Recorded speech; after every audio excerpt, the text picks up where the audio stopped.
एक समय की बात है, एक गांव में सफेद साड़ी वाली चुड़ैल का आतंक था।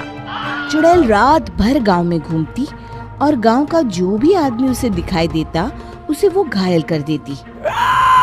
अरे कोई तो बचाओ, मर गया रे। एक रात हरिया अपने खेत से अपने घर लौट रहा था कि तभी अचानक उसके सामने चुड़ैल आ जाती है। अरे बाप रे, ये चुड़ैल कहाँ से आ गई? आज तो मैं गया काम से।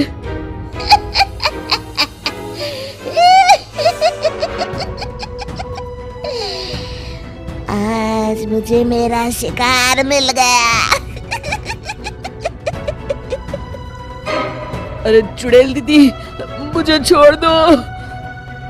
जैसे ही चुड़ैल हरिया की तरफ बढ़ती है, हरिया वहाँ से भाग जाता है और अपने घर के दरवाजे पे पहुँचता है। अरे भगवान, जल्दी से दरवाजा खोलो, मेरे पीछे चुड़ैल पड़ी है। हरिया की पत्नी जल्दी से दरवाजा खोल देती है। अरे आप इतना हाफ क्यों रहे हैं? अरे मेरे पीछे चुड़ैल पड़ी है, आज तो मैं बाल बाल बच गया। जल्दी से सभी दरवाजे और सभी खिड़कियों को बंद करके बत्ती बुझा दो। तभी चुड़ैल हरिया के घर के पास पहुंच जाती है। अरे वो आदमी कहाँ गायब हो गया?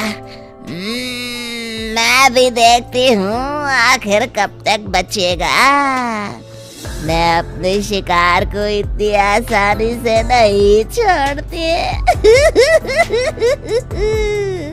इतना कहकर चुड़ैल वहाँ से चली जाती है। वहीं दूसरी तरफ हरिया और उसकी पत्नी दोनों अपने घर की खिड़की से ये सब देख रहे होते हैं। अरे बाप रे, ये तो बड़ी डरावनी चुड़ैल थी। अगले दिन ये बात आग की तरह पूरे गांव में फैल जाती है और धीरे धीरे लोग चुड़ैल के डर के मारे शाम होते ही अपने घरों से बाहर निकलना बंद कर देते हैं। कुछ दिनों के बाद भाई, मैंने तो इस चुड़ैल के डर के मारे रात को अपने खेतों को पानी देना बंद कर दिया है। कहीं मेरी फसल सूख गई तो मैं तो कहीं का नहीं रहूंगा। साहूकार का कर्जा कैसे चुकाऊंगा? अरे भाई, पूरे गांव वालों का यही हाल है। पता नहीं ये चुड़ैल हमारे गांव में कहां से आ गई। फिर एक दिन गांव के पास वाली नदी के किनारे एक बहुत बड़े तांत्रिक के आने की बात कुछ गांव वालों को पता चलती है। वो लोग जाके ये बात गांव के मुखिया को बताते हैं। मुखिया जी, नदी के किनारे एक बहुत ही पहुंचे हुए तांत्रिक बाबा आए हैं। हमें उनसे मदद मांगनी चाहिए।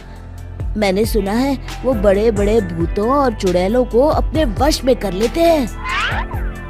मुखिया जी सभी गांव वालों को लेकर उस तांत्रिक के पास पहुंच जाते हैं। ओम फट स्वाहा, ओम फट स्वाहा। तभी तांत्रिक अपनी बंद आंखों को खोलकर कहता है, क्या बात है? तुम सब लोग यहाँ क्यों आए हो? मुखिया जी उस तांत्रिक को सारी बात बता देते हैं। अच्छा, तो ये बात है। और तांत्रिक अपनी आंखों को बंद कर लेता है। मैं देख रहा हूँ तुम्हारे पूर्वजों ने बहुत पाप किए थे, जिससे ये गांव अब श्रापित हो चुका है। उसी के फल स्वरूप तुम्हारे गांव में चुड़ैल आई है। ये चुड़ैल बहुत खतरनाक है, ये किसी को नहीं छोड़ेगी। हे भगवान, मर गए रे, अब क्या होगा? तभी गांव के मुखिया जी कहते हैं, बाबा, इस चुड़ैल से हम सबको बचा लीजिए। कोई तो उपाय होगा। इसका सिर्फ एक ही उपाय है। सभी गांव वालों को बारी बारी हर दिन अपनी आधी फसल उस पहाड़ी के ऊपर बनी काली गुफा में छोड़ के आनी होगी।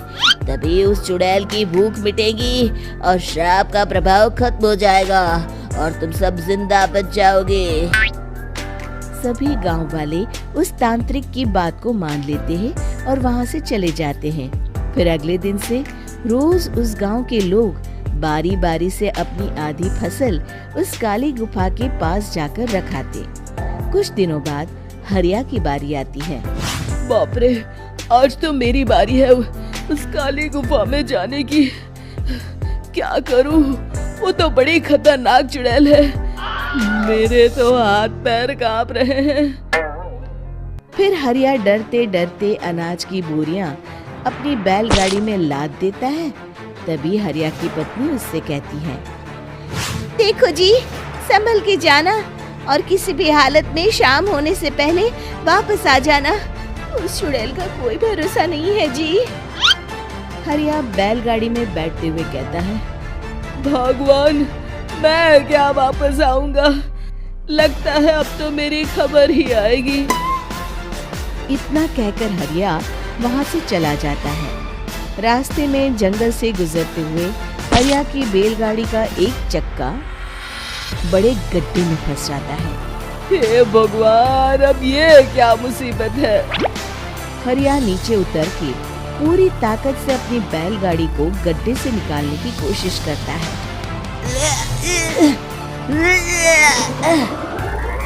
बहुत देर मेहनत करने के बाद हरिया की बैलगाड़ी उस गड्ढे से बाहर निकल जाती है। हे भगवान, अब तो शाम होने वाली है। आज तो मैं गया काम से। जैसे तैसे हरिया काली गुफा में पहुंच जाता है। अरे मर गया रे, यहाँ तो चारों तरफ डरावना माहौल है। मैंने यहाँ आने में बहुत देर कर दी, कहीं चुड़ैल नाराज ना हो जाए। हरिया अनाज की बोरियां वहाँ रख के जैसे ही जाने लगता है, तभी उसे किसी के आने की आवाज सुनाई देती है। हरिया एक कोने में छुपकर अंदर देखने लगता है। चुड़ैल वहाँ आती है और फिर अपने चेहरे से नकली चुड़ैल का मुखौटा निकाल देती है। हरिया ये देख के हक्का बक्का रह जाता है। तभी चुड़ैल कहती है, भैया यहाँ आना, आज तो बहुत अनाज आया है। इसे मिलाकर अब हमारे पास ढेर सारा अनाज जमा हो गया है। कल ही हम इसे शहर में बेच आएंगे और माला माल हो जाएंगे। तभी अंदर से नदी के किनारे वाला तांत्रिक बाहर आता है। अरे, ये तो तांत्रिक बाबा है। हाँ, अब तो हम दोनों की जिंदगी मजे में कटेगी। गांव वालों को बेवकूफ बनाना इतना भी मुश्किल नहीं था। लोग तो तुम्हें सच में असली चुड़ैल समझते हैं।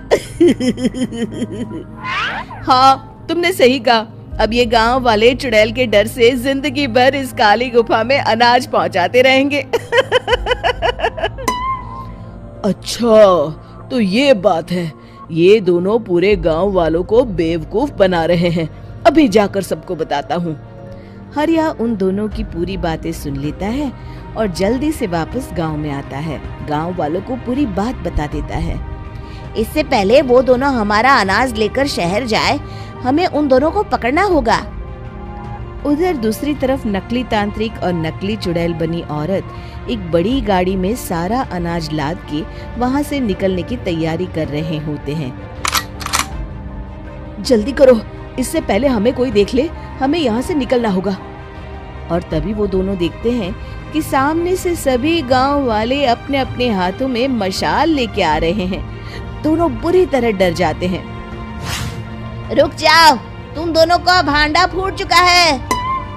अरे मर गए रे, ये गांव वाले कहाँ से आ गए? तुमने क्या सोचा इतनी आसानी से यहाँ से निकल जाओगे? ये अनाज हमने अपने खून पसीने से दिन रात खेतों में मेहनत करके उगाया है। दोनों मुखिया जी के पैरों में गिर जाते हैं। हमें माफ कर दीजिए, हम दोनों एक नंबर के कामचोर हैं। बिना मेहनत किए पैसे कमाना चाहते थे। हाँ हाँ, अब हम आगे से मेहनत मजदूरी करके पैसे कमाएंगे। हमें कुछ मत करना, हमें छोड़ दीजिए। इतना कह के दोनों गांव छोड़ के भाग जाते हैं और सभी गांव वाले फिर से खुशी खुशी रहने लगते हैं। शिक्षा, तभी तो कहते हैं कि किसी भी समस्या का समाधान केवल सूझबूझ से ही करना चाहिए और कभी हिम्मत नहीं हारनी चाहिए। दोस्तों, हमें उम्मीद है कि आपको हमारी ये कहानी पसंद आई होगी। कृपया हमारे चैनल को सब्सक्राइब करें और सभी अपडेट्स के लिए बेल आइकन जरूर दबाएं। और हाँ, वीडियो लाइक और शेयर करना मत भूलिएगा। Bye bye.